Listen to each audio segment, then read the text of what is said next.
अस्सलाम वालेकुम।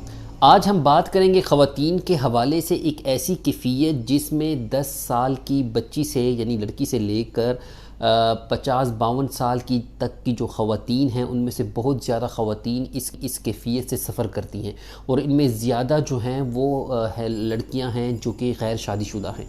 ठीक है, मैं बात कर रहा हूँ प्री मेंस्ट्रुअल सिंड्रोम की, PMS की।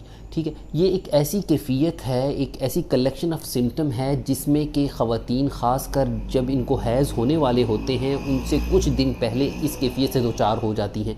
उसमें होता क्या है कि उनको एक तबीयत में चिड़चिड़ापन, जिस्मानी तौर पे, नफ्सियाती तौर पे, और उनका जो मिजाज है उसमें इस किस्म की तब्दीली आती है जिसकी वजह से ना सिर्फ उनके इर्द गिर्द रहने वाले जो लोग हैं और बल्कि वो ख़ुद उससे परेशान हो जाती हैं। वो तब्दीलियाँ क्या होती हैं? वो ये होता है कि उनकी तबीयत में, जैसे मैंने बताया, कि चिड़चिड़ापन हो जाता है। ठीक है, उनको ज़्यादा ऐसी क्रेविंग होती है ख़ुराक में, खाने पीने के हवाले से, जैसे नमकीन अशिया की, या बहुत ज़्यादा मीठा खाने की होती है।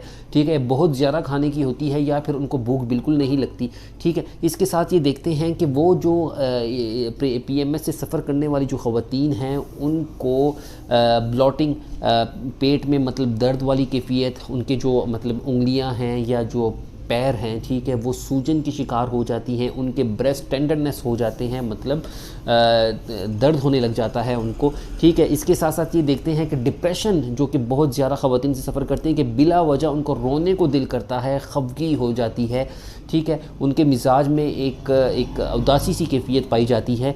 अब होता क्या है कि हमारे माशरे में चूँकि इस हवाले से अवेयरनेस या शऊर तो मौजूद नहीं है, तो हमारे घरों में इस हवाले से बहन भाइयों की लड़ाइयाँ हो गई।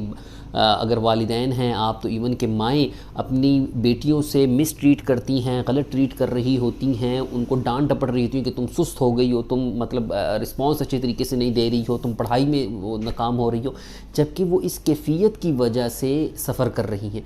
तो यहाँ पे बताने का ये मकसद है कि अगर आपके इर्द गिर्द ऐसी जो चाहे वो आप टीचर हैं, चाहे वालिदा हैं, ठीक है, चाहे आप वालिद हैं, तो अपने बेटी, अपनी बहन, अपनी स्टूडेंट का इस हवाले से आप लाजमी ख्याल रखें कि वो इस कैफ़ियत से दो चार हो सकती हैं। और यहाँ पे मैं ये भी बताता चलूँ कि ये कैफ़ियत अगर कुछ लड़कियों के लिए इसको कंट्रोल करना मुश्किल हो जाता है और ये कैफ़ियत उनके लिए बहुत तकलीफ़देह बन जाती है, तो वहाँ पे इसके लिए बेहतरीन किस्म की होम्योपैथिक मेडिसिन मौजूद हैं, और आप होम्योपैथिक मेडिसिन्स इस हवाले से यूज़ करना बिल्कुल सेफ़ है। सोसाइटी में एक कंसेप्ट पाया जाता है कि अगर हम ये दवा यूज़ करेंगे तो ये ना कि हमारे हार्मोन डिस्टर्ब हो जाएं, तो होम्योपैथिक दवाएं आप यकीन रखें कि आपके हार्मोन्स को बेहतर करती हैं। और PMS वाली जो कैफ़ियत, जो कि आपकी बच्ची की ग्रोथ और उसकी जहनी और उसकी जो बिहेवियरल एक तब्दीली आ रही होती है एब्रप्ट किस्म की, जिसकी वजह से कि वो अपनी पढ़ाई पे फोकस नहीं कर पाती, उसे या अपने काम काज पे फोकस नहीं कर सकती, उसको फोकस करने में होम्योपैथिक मेडिसिन हेल्प आउट करती हैं।